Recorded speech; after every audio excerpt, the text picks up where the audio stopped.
Oke, pada video kali ini kita akan ngebahas satu fakta yang, waduh, ini mengejutkan banget menurut saya. Yaitu fakta bahwa Google ternyata itu tidak bisa menentukan mana konten yang original dan mana konten yang duplikat. Nah, pengen tahu bahasan lengkapnya? Yuk, simak video ini sampai selesai.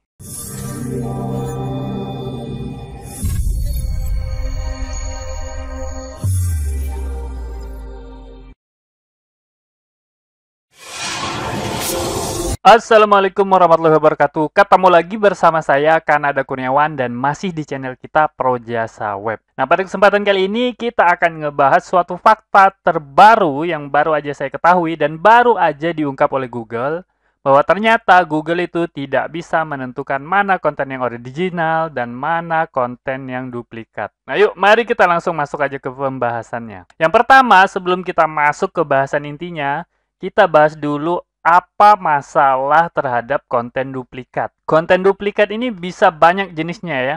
Yang pertama itu adalah konten duplikat yang ada dalam website teman-teman sendiri. Artinya dalam satu website itu bisa aja kontennya duplikat. Nah, karena kita sendiri yang membuatnya. Bisa karena memang ada dua konten. Misalnya teman-teman buat suatu artikel, kemudian pada beberapa hari setelahnya, teman-teman ternyata nggak ingat bahwa artikel tersebut udah dipublish. Nah, kemudian teman-teman mempublish ulang tuh konten.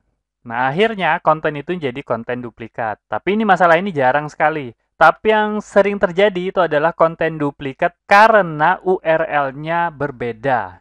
Nah, misalnya website teman-teman itu bisa diakses dengan HTTPS dan bisa diakses dengan HTTP biasa. Nah, kalau teman-teman nggak melakukan redirect terhadap URL tersebut, maka itu bisa jadi konten yang duplikat. Nah, contoh yang satu lagi itu misalnya, kalau website teman-teman itu website e-commerce atau menjual barang-barang gitu ya, itu bisa jadi konten duplikat, misalnya pada produk baju. Nah, misalnya jual kaos gitu ya, ada kaos warna merah, ada kaos warna putih.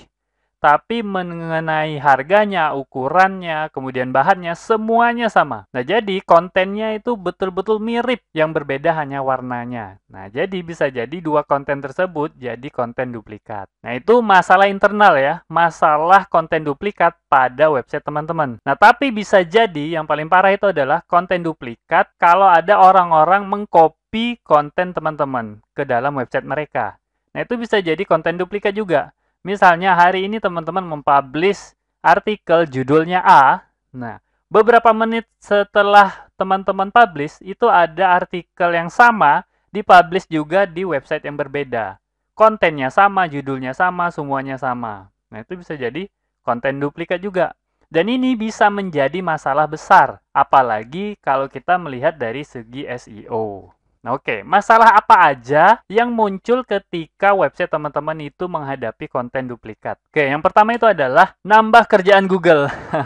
Maksudnya apa? Nah, kalau terjadi konten duplikat, paling tidak Google itu harus menentukan yang mana yang harus diindeks. Kemudian yang mana yang harus di-ranking. Nah, ini akan jadi tambah kerjaan Google. Dan Google tidak suka, tidak ingin ada konten yang duplikat dalam hasil pencariannya. Nah, ini jadi masalah ya. Oke, itu masalah pertama. Selanjutnya itu adalah jarang di-crawl.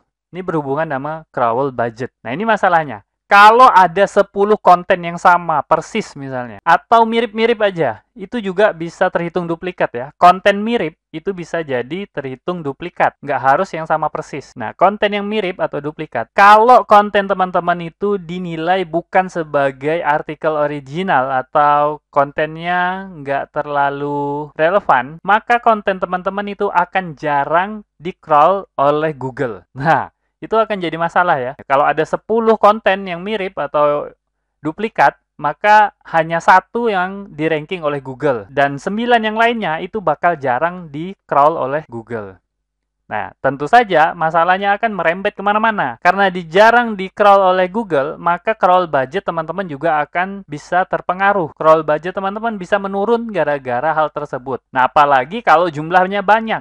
Kalau jumlahnya banyak, crawl budget teman-teman bisa menurun drastis. Apalagi kalau website teman-teman itu adalah website berita yang beritanya muncul bisa jadi per 15 menit gitu ya. Kontennya bakal banyak banget dan bisa dengan mudah diduplikat oleh orang lain. Nah, ini kalau crawl budgetnya menurun, itu akan jadi masalah paling besar gitu ya. Karena pada website berita, crawl budget itu jadi isu yang sangat penting. Oke, itu masalah yang kedua. Kemudian masalah selanjutnya itu adalah UX yang tidak baik. Nah, kalau konten teman-teman itu ada yang duplikat, misalnya dalam satu website teman-teman ada yang duplikat, maka pengalaman pengguna atau user experience itu akan jadi nggak baik gitu kan. Nah, misalnya mereka masuk ke URL A, kontennya A.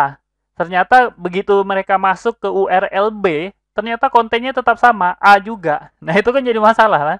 Mereka akan jadi bingung. Pengguna dari website teman-teman itu akan jadi bingung, kemudian mungkin menyimpulkan bahwa, oh ternyata website ini jelek gitu kan. Kok ngeklik kemana-mana, kok masuknya ke situ-situ juga. Nah, itu akan jadi masalah.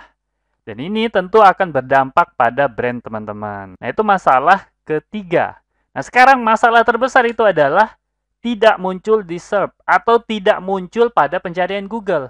Nah, tentu aja seperti yang sudah disampaikan sebelumnya, bahwa Google itu nggak senang atau paling benci sama konten duplikat. Kenapa? Karena itu juga akan mempengaruhi user experience dari Google. Nah, kalau pengguna Google melihat dalam hasil pencarian Google kok kontennya sama gitu ya, ada 2 atau 3 konten yang sama, tentu user experience-nya akan buruk kan? Dan Google tidak menginginkan hal tersebut. Oleh karena itu, Google akan membuang konten duplikat. Beruntung kalau konten teman-teman itu dianggap konten yang paling relevan. Tapi kalau konten teman-teman itu kalah sama duplikatnya, maka konten teman-teman itu nggak akan muncul di SERP.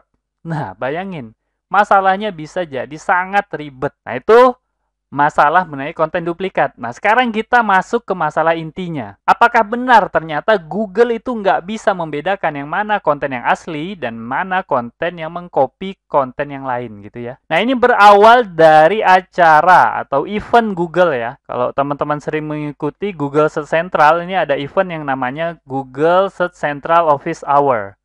Nah, pada 11 Desember yang lalu, Google mengadakan office hour berbahasa Inggris yang tentu saja John Mueller ya yang membawakan acaranya. Nah, di sini Google ada menjelaskan hal penting terkait konten duplikat. Tepatnya pada menit ke-7 detik ke-44. Nah, kalau teman-teman pengen tahu gitu ya, kalau teman-teman pengen nyari, bisa teman-teman cari Google SEO Office Hour yang 11 Desember, kemudian langsung menuju menit ke-7 detik ke-44. Di situ ada pertanyaan mengenai konten duplikat. Gimana Google menentukan konten duplikat? Dan ternyata jawabannya sangat mengejutkan, teman-teman. Nah, ini jawabannya. Nah, bayangin ya. Nah, terlihat jelas bahkan Google itu nggak akan memberikan penilaian atau nggak akan membuat keputusan yang mana konten original. Dan Google menegaskan bahwa Google nggak bisa menentukan yang mana owner sebenarnya. Jadi, perlu teman-teman catat bahwa Google tidak bisa menentukan mana pemilik konten yang asli. Dan bahkan Google menambahkan itu adalah kadang-kadang konten original dari penulis aslinya itu bukanlah konten yang paling relevan. Ini jadi PR juga ya. Nah, kalau konten teman-teman original, meskipun original, kalau kurang relevan, maka konten teman-teman itu tidak bakal dipilih oleh Google. Nah, bahkan Google memberikan contoh. Nah, ini ya. Contohnya adalah Google Search Central sendiri. Ada banyak sekali artikel atau postingan yang dimuat pada Google Search Central. Tapi menurut Google, ternyata tidak selalu postingan dari Google Search Central yang menduduki peringkat pertama. Bahkan sangat sering website lain yang mengcopy artikel dari Google Search Central itu bisa menduduki peringkat pertama. Ya benar banget ya, karena saya juga pernah gitu ya. Kadang saya mengambil materi dari Google Search Central ini. Kemudian saya tulis ulang, kemudian saya beri penjelasan yang lebih lengkap dari berbagai sumber. Dan ternyata memang kita bisa meranking lebih tinggi dari Google Search Central. Nah, bayangin ya, bahkan Google Search Central juga bisa kita tandingi. Nah, ini memberi kita sebuah insight baru gitu ya. Dan kita sampai kepada kesimpulan. Nah, jadi kesimpulannya pada video kali ini bahwa Di mata Google, relevansi itu jauh lebih penting dari orisinalitas. Nah, walaupun konten teman-teman itu original, artinya teman-teman yang pertama kali merilis konten tersebut, tapi kalau ada penulis lain yang mengcopy konten teman-teman, kemudian menambahkan sesuatu yang jauh lebih relevan ketimbang konten teman-teman, maka kemungkinan besar konten teman-teman itu akan kalah pada pencarian Google. Bahkan bisa-bisa nggak muncul sama sekali pada hasil pencarian Google. Memang menyedihkan, memang miris, memang memang bikin panas gitu ya. Konten kita di-copy, tapi mereka yang ranking jauh lebih tinggi daripada kita. Bahkan kita nggak muncul sama sekali di SERP. Nah, tapi tentu saja ini mengarahkan kita pada suatu hal, yaitu adalah pertarungan kita itu bukan pada orisinalitas ternyata kalau di mata Google. Tapi pertarungan kita adalah di relevansi. Kita harus membuat konten kita sebaik mungkin, lebih baik daripada para kompetitor. Kalau konten kita di-copy, teman-teman harus sadar, harus tahu, harus membuat sistem supaya teman-teman bisa mengetahui apakah konten teman-teman itu di-copy atau enggak. Nah, kalau ada yang ngopi, teman-teman harus segera mengupdate artikel tersebut atau konten tersebut agar tingkat relevansinya itu meningkat dibandingkan orang yang mengcopy konten teman-teman. Tentu aja ada banyak trik untuk mengatasi hal ini. Teman-teman bisa coba cari gimana caranya, atau bisa dipikirkan ide-ide kreatif untuk menangani hal ini. Nah, oke, kesimpulan kedua, teman-teman juga harus sadar bahwa ternyata user itu adalah raja. Nah, bagaimana kita menyajikan suatu konten yang mementingkan user. Tak peduli bahwa konten kita ini original, tapi kalau usernya nggak seneng bacanya atau informasi yang kita sampaikan itu kurang baik, maka tentu aja konten kita nggak akan di-ranking oleh Google. Nah, oke, mungkin itu aja ya. 2 kesimpulan yang bisa kita ambil dari video ini. Semoga aja informasi yang saya sampaikan dalam video kali ini dapat bermanfaat buat teman-teman. Dan saya akhiri. Assalamualaikum warahmatullahi wabarakatuh. Oke, seperti biasa, jika ada yang salah dari apa yang saya sampaikan, tolong teman-teman ingatin ya. Jangan sampai nggak diingatin, supaya saya dapat melakukan perbaikan pada channel ini dan pada diri saya sendiri. Dan jika ada pendapat yang berbeda, teman-teman bisa masukin ke kolom komentar, supaya kita bisa berdiskusi. Jika ada masukan, teman-teman jangan sungkan untuk menyampaikannya, karena saya sangat terbuka dengan segala macam masukan. Dan jika teman-teman memiliki usulan pembahasan, cantumkan juga di kolom komentar, supaya semua usulan teman-teman dapat saya wujudkan dalam bentuk video. Buat yang belum tahu, video ini adalah bagian dari program Akademi Projasa Web, tempat di mana teman-teman bisa belajar digital marketing secara gratis. Caranya mudah, cukup kunjungi projasaweb.com/academy. Ada ratusan artikel dan video yang dapat teman-teman pelajari. Jika ada pertanyaan mengenai materi, teman-teman tinggal hubungi saya melalui email info@projasaweb.com. Gratis tanpa biaya apapun. Harapannya dengan program ini semakin banyak orang yang memahami digital marketing. Saya percaya jika semakin banyak orang yang paham digital marketing, maka ekonomi kita juga akan semakin baik. Yuk dukung program ini dengan cara subscribe dan share video ini, serta mengunjungi Projasa Web Academy.